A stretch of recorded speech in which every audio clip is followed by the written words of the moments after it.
Father God, Lord, we just thank you for just you being mighty and amazing and awesome in our lives and showing up in ways that we could never have imagined, and teaching us and training us and loving on us and pouring out your spirit in us, God. And I just pray that you would be with us during this time, during this training, that you would teach us, have our hearts and our minds open, allow us to grow and stretch in areas that we have been afraid to or intimidated to do. Help us move to the next level and the next level in you. And so we pray these things in Christ's name. Amen. Amen. Amen. Okay. I was like ready to turn it over, and then Phil's not here. What happened? I don't know if he got kicked off. Okay, there he is. I'm like, what happened? So just as a quick introduction, Phillip is my husband, and he has a doctorate in organizational leadership and has been a part of our Purium team vicariously. As I'm on calls and different things have been happening, he's been a part of those things and has some good insight to like help us move to the next level. So without further ado, I'm going to turn that over to Dr. Fletcher. Welcome. How are you doing, ladies? Great. Good morning. All right, good morning. All right. Nicole, can you bring up the slides? Or can I give me permission? I'll give you permission to share. Give me 1 second, I'm sorry. All right, as Nicole does all the logistics stuff, so I think it's important for individuals who are leading a large organization, a small organization, from time to time, that they be able to do some reflections, some introspection about themselves, to see and understand if they know where they are headed, why they're headed that direction, especially when things may not be going according to your ideal plan. And it's always important periodically, whether it's monthly, quarterly, semi-annually, to do a check on yourself, just to make sure that you're headed in the right direction.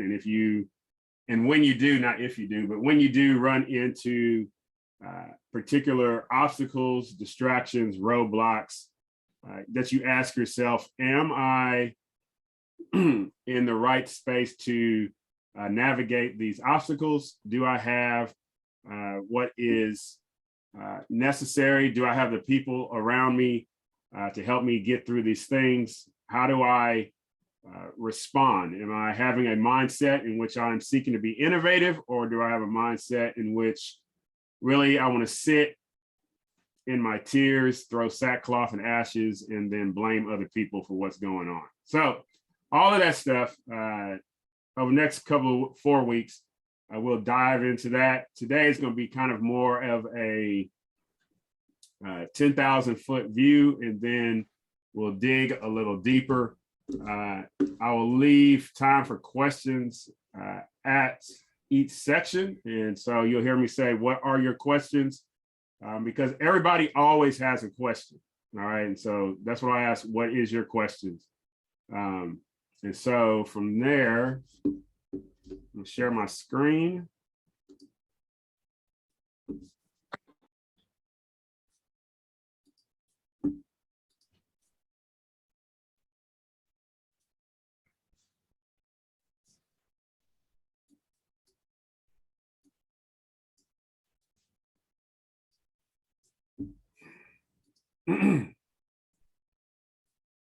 All right, so developing your leadership. So Mark Twain, obviously famous American author, and I'm summarizing what he said here, is that the two important days in our life, the day we receive our name and the day we discover why we were put on this earth.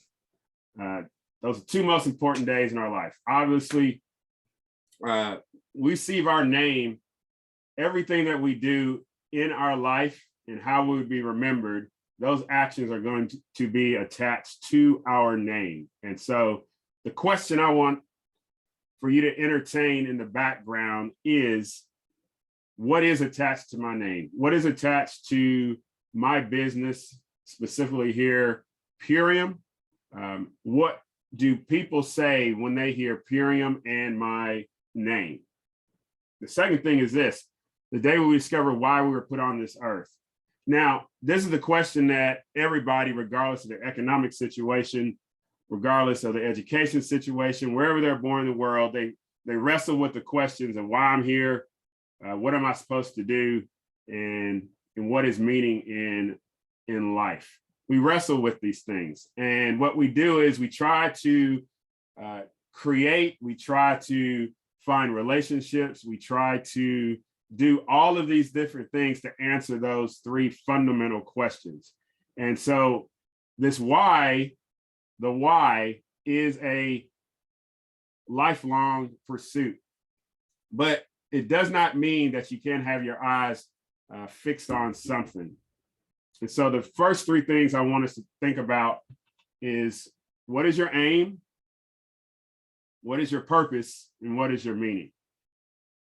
Aim, purpose, and meaning as it relates to your leadership, and then as it relates to your efforts as a Purium, if you will, business owner. All right.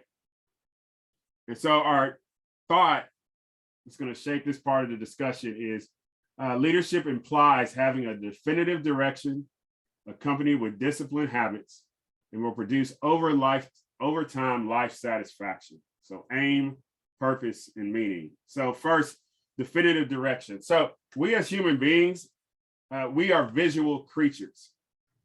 And as such, we move towards what our eyes are fixed on. If you consider a child, when a child is learning to walk, if you stand at one end of the room and he or she is at the other end of the room, they will crawl, they will stumble, but their eyes are fixed on moving towards you because your hands are extended and they are moving towards you. Why? Because we're visual creatures. And so the first thing is this: what is your aim?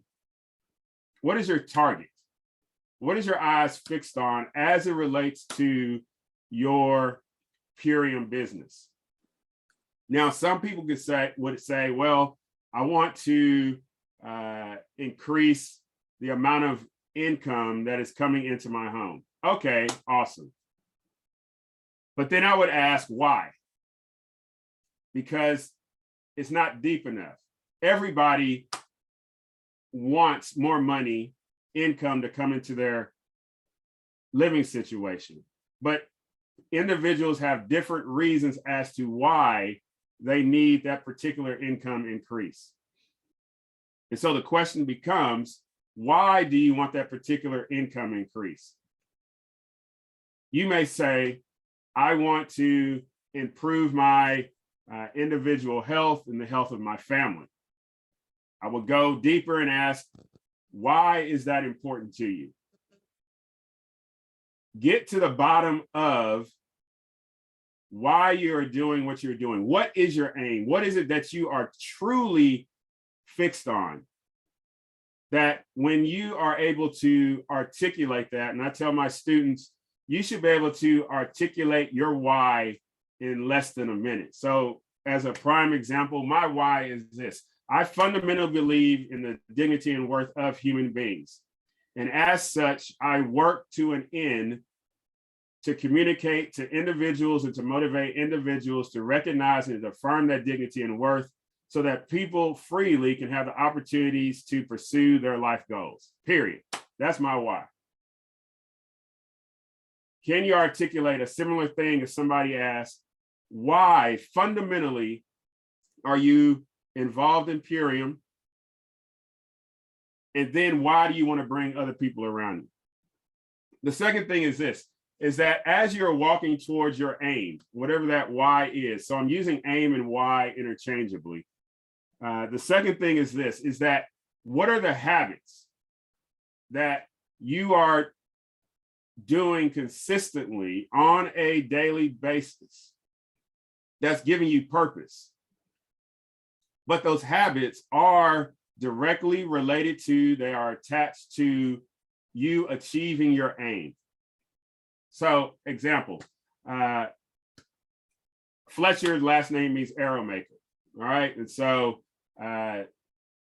it's a British name. So those who make arrows, at the end of arrows, you see the little feathers, those are called fletchings. And so that's where the word Fletcher comes from. All right. And so for the arrow maker, his aim was to create a tool so that it would hit a particular target, namely, a target that would be 100 yards, 200 yards off. But his trade was to do particular things in a particular way consistently so that he would hit his aim. That was the creation of arrows. So the question I ask for each one of you, again, what is your aim? What is your why? Now, what are the habits that each one of you are doing or need to do on a daily basis? Monday, Tuesday, Wednesday, Thursday, Friday, Saturday, Sunday. What are those habits that you're going to do daily, monthly, annually, that are directly connected to your why? As you're doing those habits create purpose within you. Purpose meaning, as I'm doing these things on a daily basis, a weekly basis, a monthly basis, it is a continual reminder to me of what I have my eyes fixed on. The other thing is, this is about, as you are cultivating your purpose as it's related to your why, it's going to help navigate obstacles. It's going to help navigate distractions. And we'll get to that later. But when those obstacles, when those distractions do come, it will be those habits that you're going to continually have to do that's going to help you have a mindset to be in a creative way, to continually be able to navigate those obstacles, continue to move forward, and continue to have resiliency. So have a definitive direction, have disciplined habits, and then finally, what this will produce over time. So life satisfaction. Feedback. Okay. So we talked about aim. What are your eyes fixed on? Purpose. What are those habits? Finally, meaning. Now, as you succeed, because your eyes are fixed on your why, as you're doing your habits disciplinedly, meaning is going to happen. And that meaning essentially is an echo of your why. People are looking for meaning in life. People find it in a variety of different ways, different avenues. People can find meaning in their family because of the relationships, and they can find meaning in terms of a hobby that they're doing. But that meaning that's being discovered ultimately is answering those fundamental questions of who am I, why am I here, and what is my purpose in life. Meaning produces joy, meaning produces happiness. Meaning is something that, while it cannot be grasped, it can be communicated, and then it influences how you communicate to potential partners, potential customers, and ultimately it shapes your leadership. And so the first thing is aim, purpose, and meaning, having a definitive direction with disciplined habits that will produce over time life satisfaction.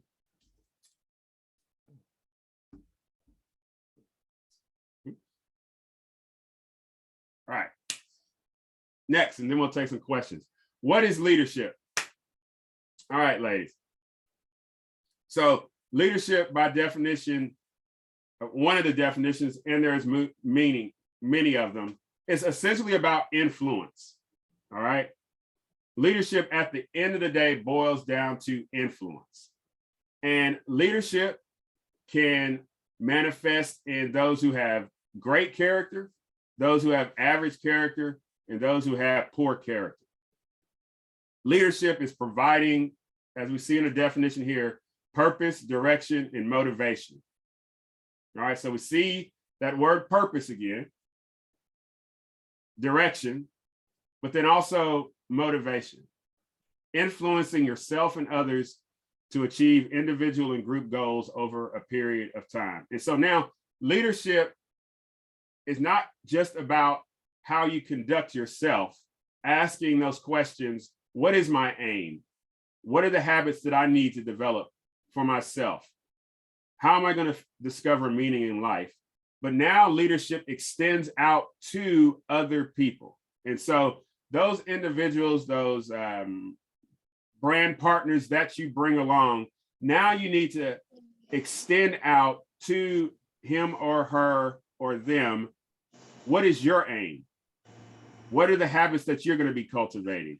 How will you discover meaning in this context of Purium that we're working in on a daily basis? So it's providing those that you lead purpose and working with them to cultivate their own habits that they need to do on a daily basis. The second thing is this: you're going to provide the overall direction. This is where we're headed, okay? But then secondly, it is influencing those that are around you that you are leading. What is your direction? Where are you headed? And is that direction, that direction should be commensurate. It should correspond to what you are leading as well, okay? Hold on 1 second.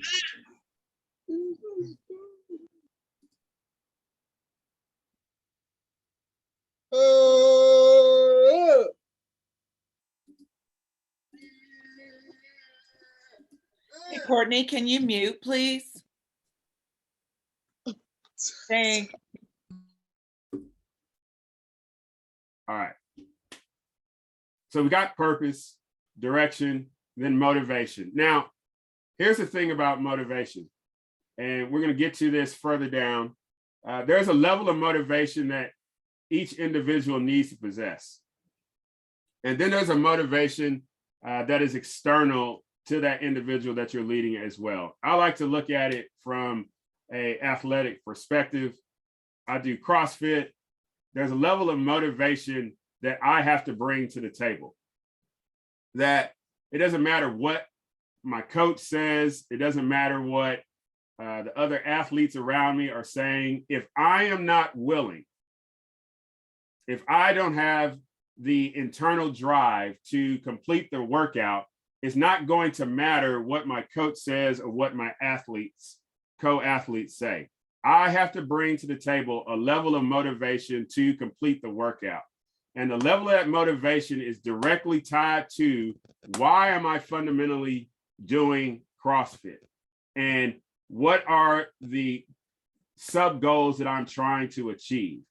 And I show up, I do the work, and then as a bonus, my coaches, my fellow athletes come along, you know, they're doing whatever type of cheering or whatever type of way they like to motivate an individual, and that continues to propel me forward. In the same way, you have to have a level of self-motivation, all right?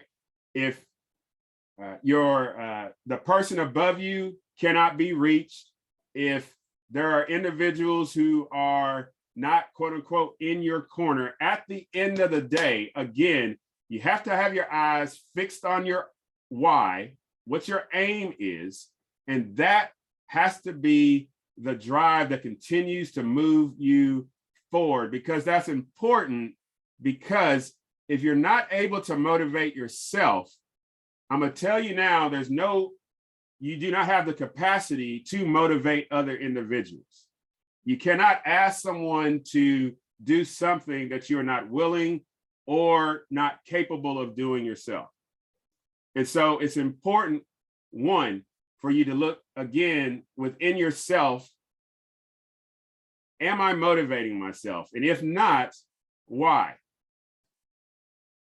More than likely, you've taken your eyes off of the reason, the fundamental, the deep reason as to why you are conducting this business. And so my encouragement would be, when you feel as if you don't feel motivated, again, and I'm gonna keep reiterating this, you pull out your binder, you pull out your computer, you look at why you are fundamentally doing this, and you remind yourself of that. You pick yourself back up and you keep moving forward. And so now, as you're doing that of yourself, then you're going to have to do that same process with those that you are leading, because there's going to come times when those you are leading, they're going to get discouraged. They're not hitting their targets. They're doing all of their habits they're supposed to doing, but obviously there are other variables involved as to why they're not hitting it.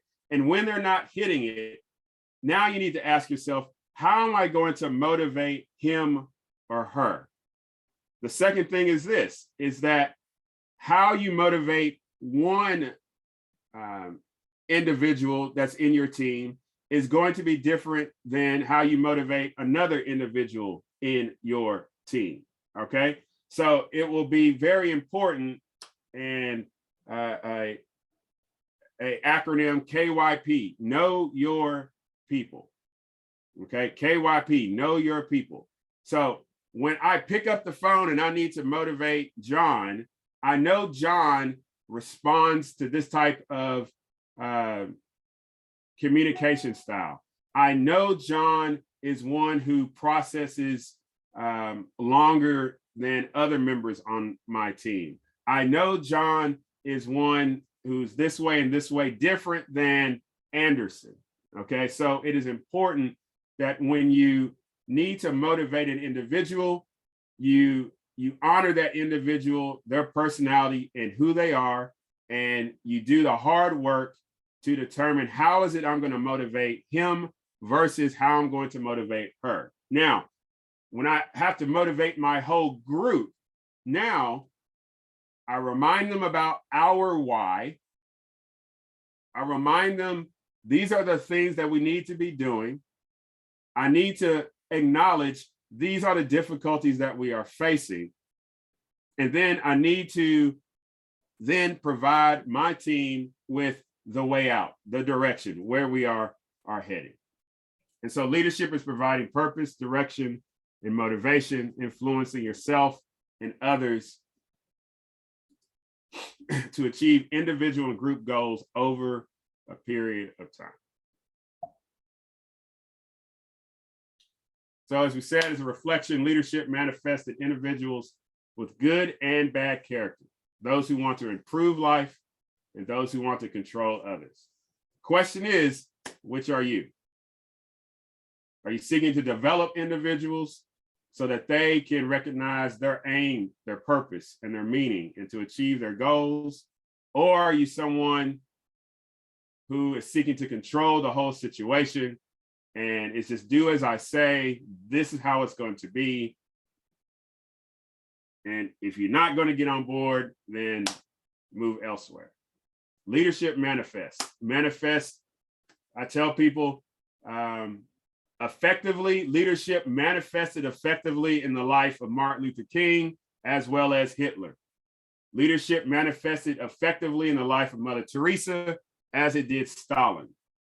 As you know your history, those are individuals who are like diametrically opposed to each other. Two of those individuals brought a lot of death. Two of those individuals brought a lot of hope and societal change.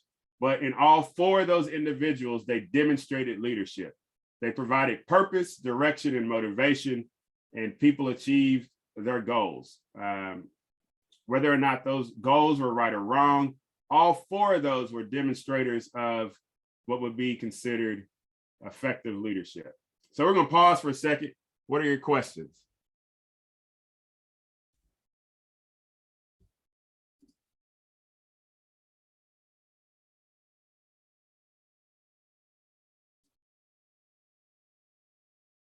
All right, we're gonna move on. I have a question. Okay. I would love for you just to talk a little bit more about the motivation that looks different for each person in knowing your people. Because in an organization like Purium or just network marketing, period, the structure is built on other people and there's a system in place. And so with growing up leaders, I think this is a great skill really to give examples and for them to start to, or for us all to start to think in our mind about how we can individualize our approach with each different member within our organization. That's a great question. So when you get into the context of a group, Mary, I got your I see your hand and we'll get to you after this question. In the context of a group, people join a group for a number of reasons, but essentially a need for affiliation. They want to belong. Okay. The second thing is this: there is this need for achievement. People do want to accomplish things. Okay. And then the third thing is this: is that they want to have a sense of using their power. And I use the word power in the context of it's a synonym again for influence. Okay. And so in terms of affiliation, achievement, and power, those individuals have come along into Purium for those three fundamental reasons. Okay. You may not know, like, oh, I'm here to affiliate, I'm here to achieve, I'm here to use power. But at the bottom, that's a lot of why individuals find themselves within a group. They see a group of individuals off of there doing something, accomplishing something, being recognized for something, and they want to be a part of it. They want to be seen, and they want to be able to use what it is they bring to the table. So with that being said, affiliation, achievement, and power, now it is looking at each one of those individuals, and it's sitting down with each one of your partners and doing a deep dive again as to why they're here. So if we use that framework of achievement, affiliation, and power. So the first, affiliation, how do you understand relationships? How do you interact with business relationships? Let's talk about that. Have you been involved in business relationships before? What went right? What went wrong? What did you learn about yourself? What are those things that you would do differently? The second thing is this, in terms of affiliation in relationships, is, well, how do you communicate with individuals? Okay. Are you someone who comes in like guns blazing? Are you an individual who, as we say in the military, do you shoot first and aim later? Or are you someone who sits quietly, you take in all the information, and then you're someone who speaks? Okay. Because that can create a tension between individuals who would be considered more introverted, those who process and speak last, versus those who are more extroverted, those who are putting that information out there, throwing their words out there, and we'll see what sticks. And that's an overgeneralization, but for the most part, understanding where that individual falls in terms of how they communicate in the context of relationships. The next thing is this, in terms of achievement, is what is important to you? How do you want to be recognized? Because people want to be recognized, right? Now, and that can help you determine, okay, within my group, I have individuals who just like a cool little text message that says, hey, I see you. Thank you for all the great hard work. You may have somebody that likes to, likes a public shout out. So it may be like, ooh, we're gonna put on social media. this past month, Deetra Clark did such and such, and we just want to recognize her for all her hard work in achieving this status. And so talking with that individual is understanding not only that do they want to be recognized, but how do they want to be recognized, and responding to that. And then finally, in terms of power, understanding what it is that your brand partners bring to the table. What skills do they bring to the table? Are they great with social media? Are they great in terms of speaking on video? Are they great in terms of formulating questions? Are they great in terms of research and pulling that information together? And as you recognize that,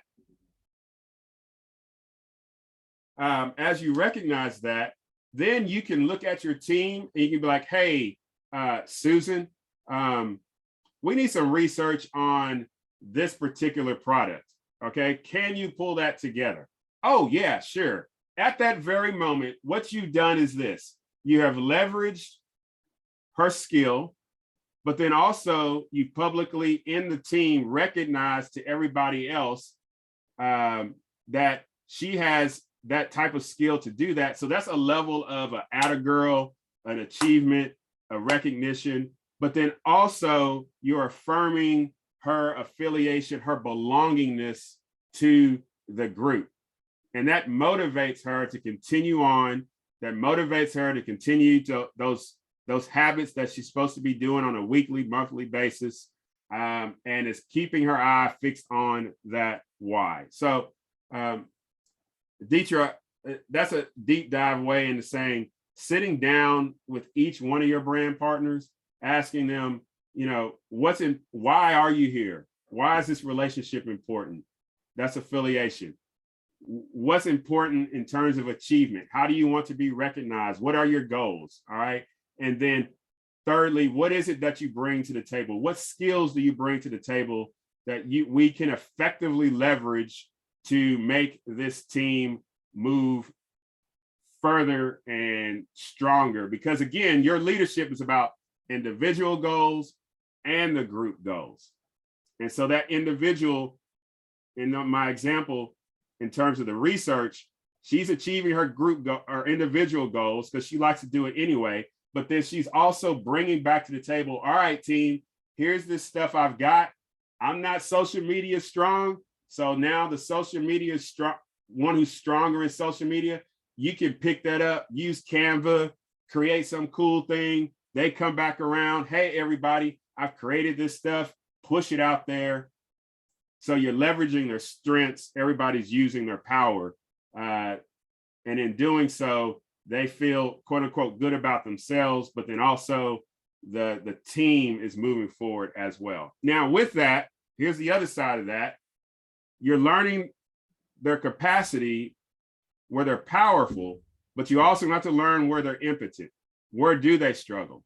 Now, with Purium, it's very heavy, like on social media and putting that information out there in that vein. And I got it. We live in, the internet world, so on and so forth.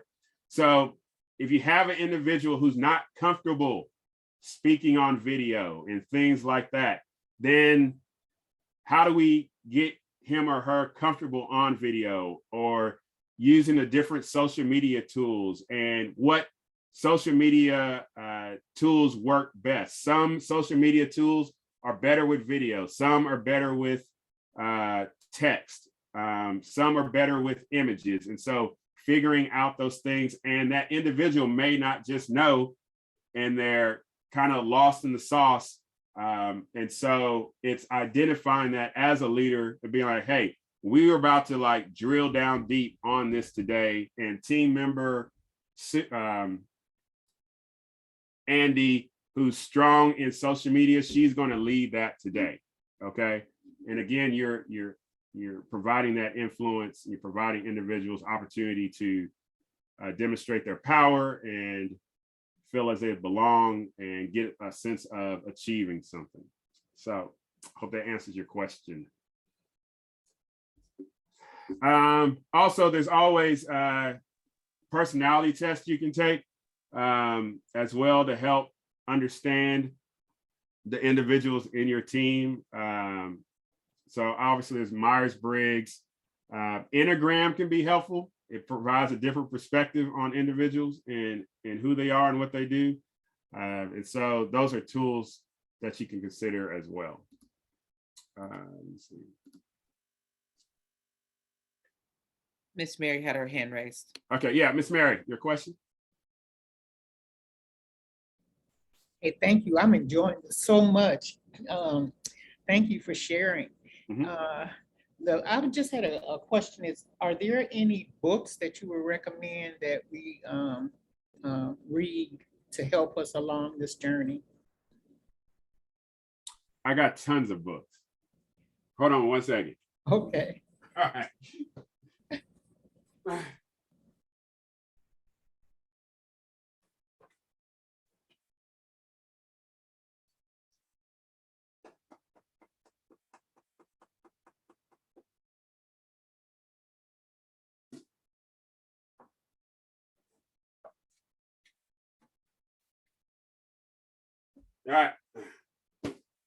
All right. So I'm gonna recommend two books in the context of what Purium does. And so it's an older book, but it's good, but it is important because a lot of what Purium does and what you ladies do, it requires effective communication. Okay. It requires putting out information people are not familiar with or have not heard before.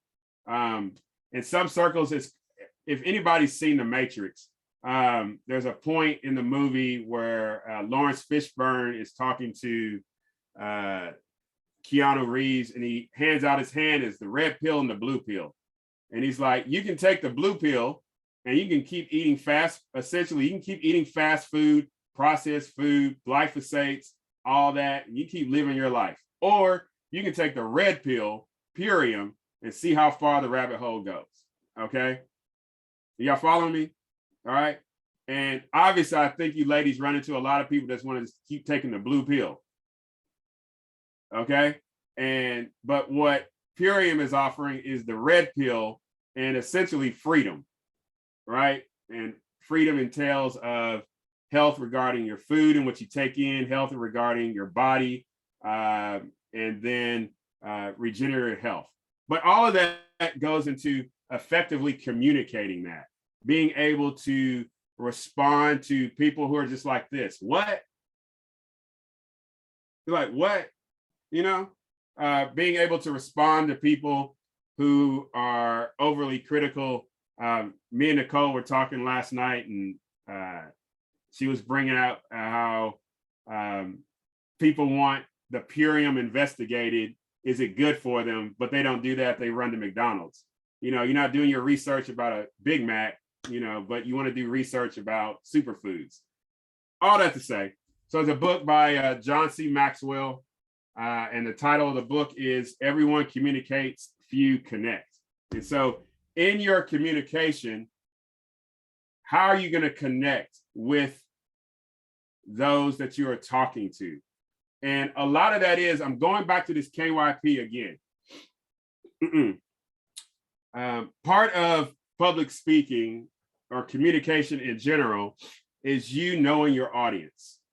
And so whether that's one individual or you have one of those calls that y'all do when people are interested about Purium, who are those people on that call?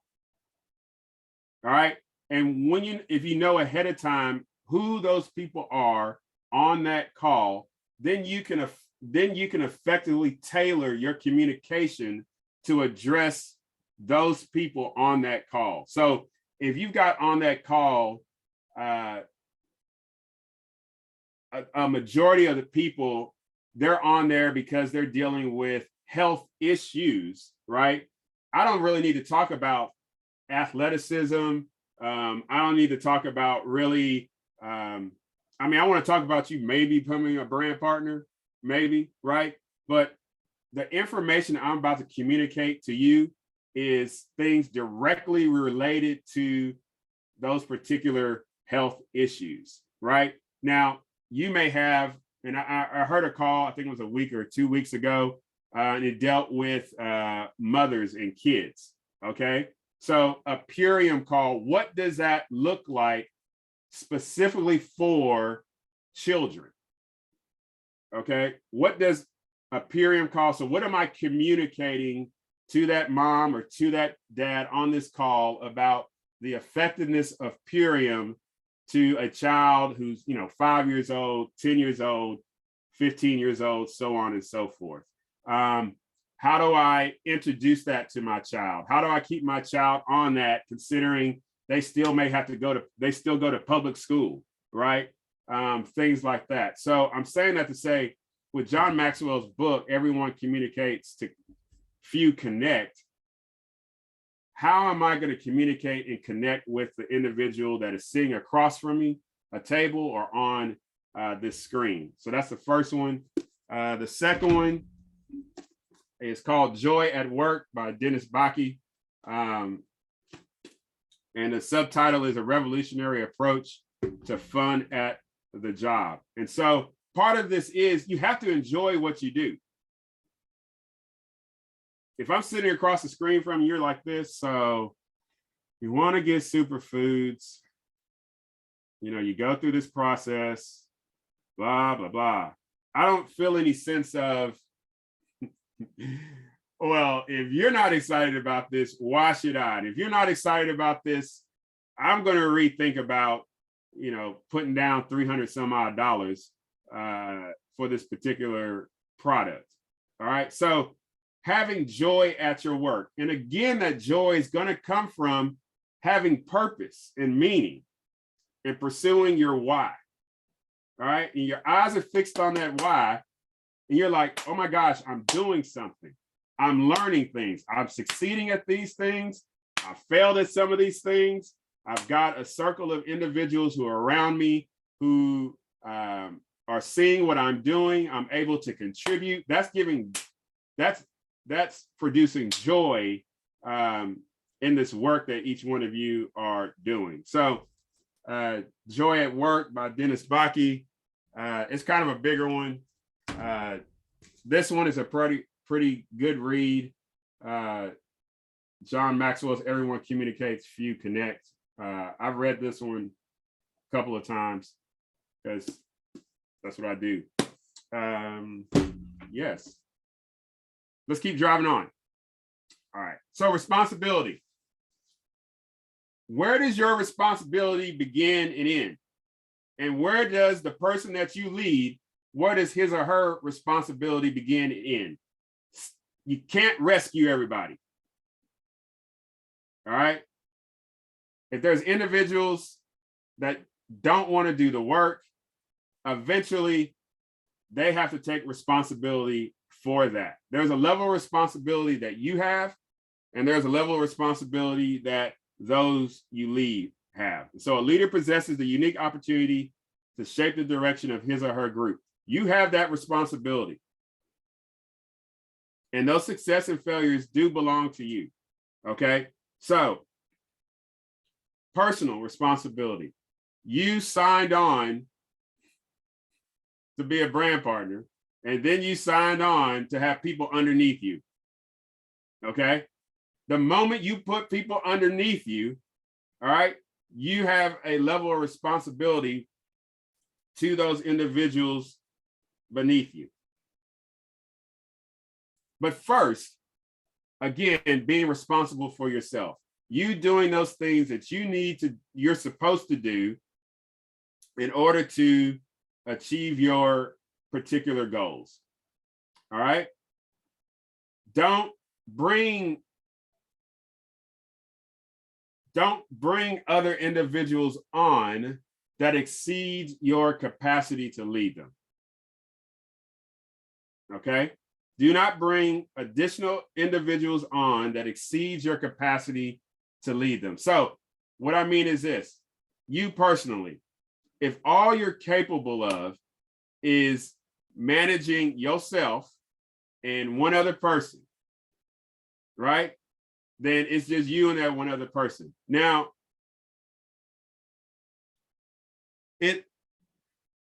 what's influencing this is I'm thinking long-term and sustainability of yourself, your individual self, because the fact of the matter is, right, wrong, or indifferent, people can wear you out.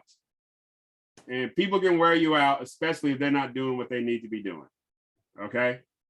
So, one, be responsible for yourself, doing your habits. And when you bring another person on, now this is the group responsibility, you have a responsibility, not just for yourself, but also those individuals. It seems it's common sense. I mean, if you got a family, right? As soon as you enter into a relationship and you have kids, you're responsible for them kids. Like, you're just responsible for them. In the apples to oranges way, when you're leading a business or organization and you bring on other adults, you do have a level of responsibility for them in terms of communicating the information, in terms of getting resources to them that they need, in terms of making sure they understand at a basic level that information, and then providing them, again, some direction of how we're going to use this information. And then you circle back around and you evaluate, did what I want to happen happen? And if not, why? What went right? What went wrong? That is your responsibility to that group, because again, you have goals, they have goals. There are things that they just don't know, and it's your responsibility to get them that information, to get them that resources so that they can be set up for success. Now, I qualified set up for that success, not that they would be successful, because success is not guaranteed. All right. That success is contingent on primarily, now, are they taking responsibility for the information that's been given to them? And now they're going to use that information in the context of the things that they need to do to achieve their particular goals. Okay. If that individual doesn't understand, then it's his or her responsibility to come back to you and be like, hey, I received this information, Miss Mary. I still don't quite understand it. Can you help me out? Now you have that responsibility to clarify that for her.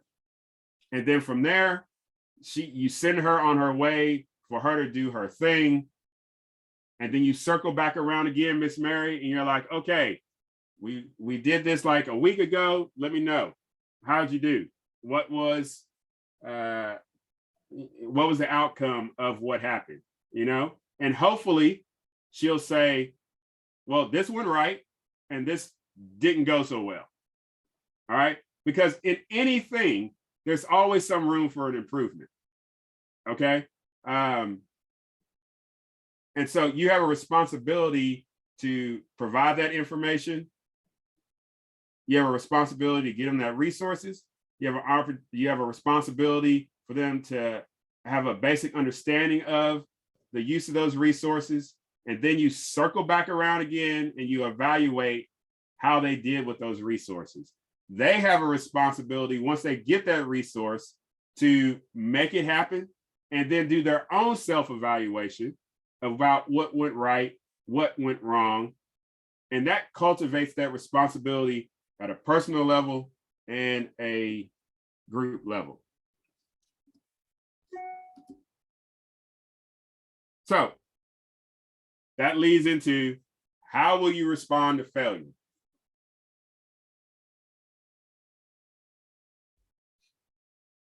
So a creator versus victim mindset.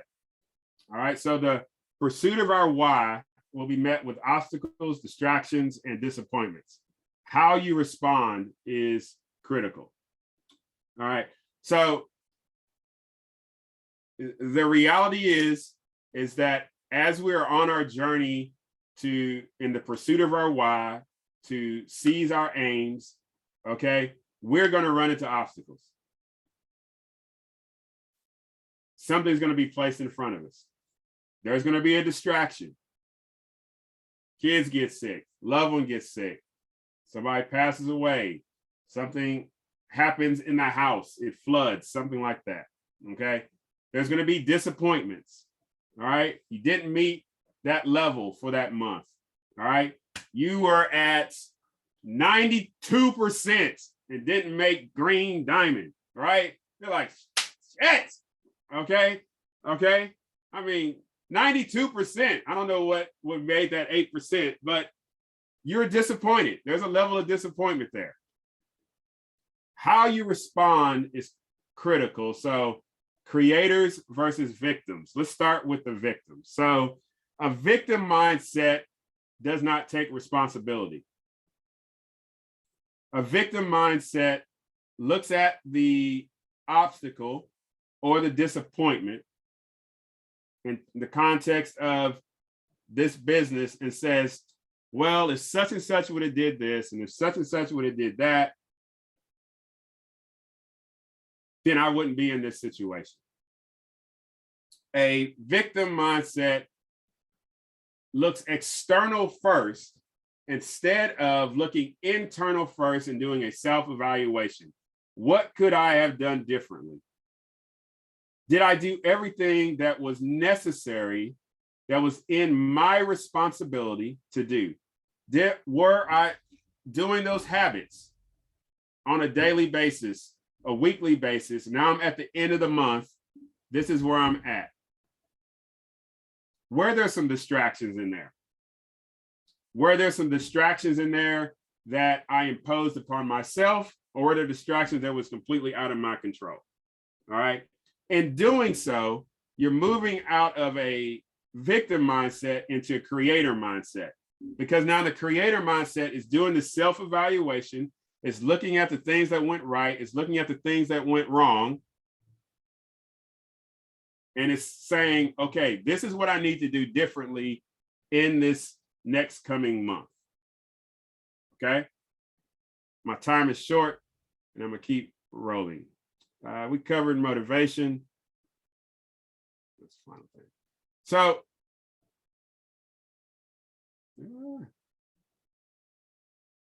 I could talk forever on this stuff. All right. So essentially, ladies and gentlemen, aim, purpose, meaning, leadership, your responsibility, your motivation, having a creator mindset. It has a lot to do with looking at oneself and how one leads. Okay. Looking at oneself, doing a deep dive, doing an assessment, pulling out your little journal, a journal that is completely unique and only for yourself. I got one, I call it the risk book, right? That is wholly about yourself. What is it I'm doing right? What is it that I need to improve on? How do I need to improve myself? How do I need to take more responsibility for my team? How do I need to take responsibility for the outcomes of my team so that we can continue to move forward? It also comes down to, do I know each individual member of my team and how they fit into this small group? And then how does my group fit into the larger group? Then how's the larger group fit into the larger group of Purium? Okay. It is doing that work of sitting down and if you will, getting in each one of your faces and saying, hey, I want to know about why you're here. Why do you belong? Why is these particular achievements important to you? And how we can leverage the skills that you are bringing to the table. Next week, we will dig deeper into aim, purpose, and meaning specifically, because I want to get into everybody articulating their why in a very concise manner. You should be able to, again, take your why and write it on your bathroom mirror, like in 2 sentences, maybe 3, but no more than that.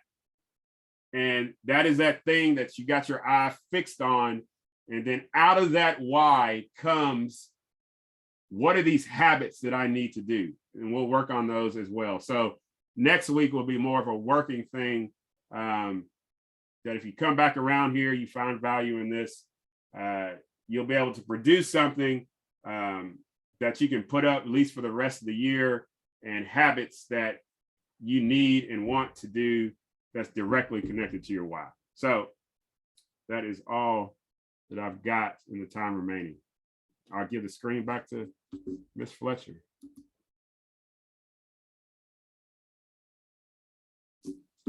Awesome. Well, thank you guys. We've got 3 minutes left. I don't want to hold you long. If you have any questions or any comments that you want to kind of share, now would be a great time. Use that hand raise feature or come off mute. Yeah, use the hand raise feature, because if everybody like gets all turned up, then I'm gonna be like, y'all doing too much. So just raise your hand if you have anything. Outside of that, I'm really looking forward to like implementing these practices, and some of this I've been able to implement, and then others I'm like, ooh, oh shoot, let me go dig in there. So it's really exciting. Anybody have questions, comments that they want to share? This was really awesome. Thank you, Phillip. And it kind of tied into Carrie's call this morning. So I feel like that would be a good one for people to kind of go back and watch, or I have notes on that too. So they kind of went hand in hand together today, which was nice. Awesome. Awesome.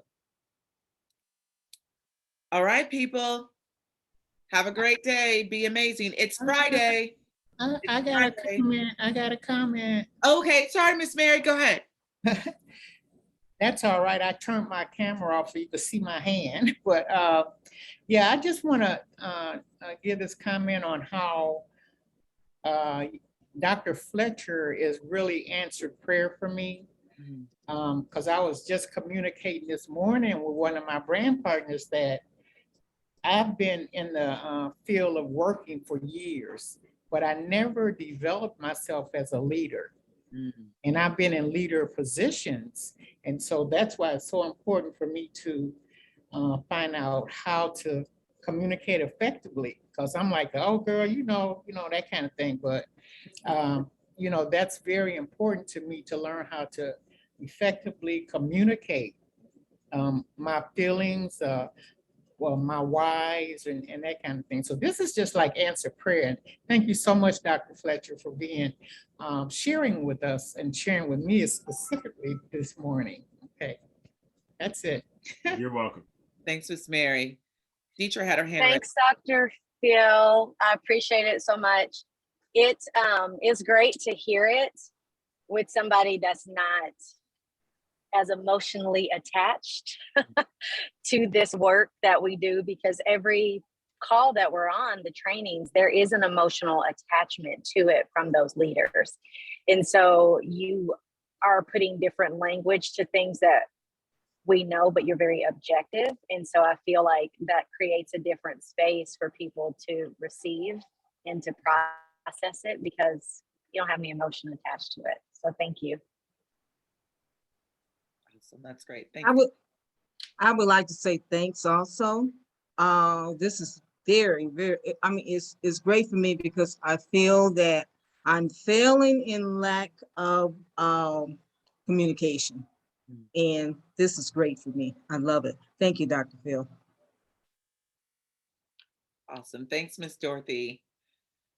All right, you guys, go be amazing. Today's Friday. It's the last day of the week. So hit those UBTs today, hit those widen your reaches, submit all those. I put in the King's Favor feed to submit your widen your reaches by like noon today. I mean, why not? Why wait till like 10 p.m., get in it at noon, so then you're done and you can kind of move on and follow up with the people that you've been working with all week long to make those connections and close out those deals. We're on a mission. Let's save the people. All right. Bye, you guys.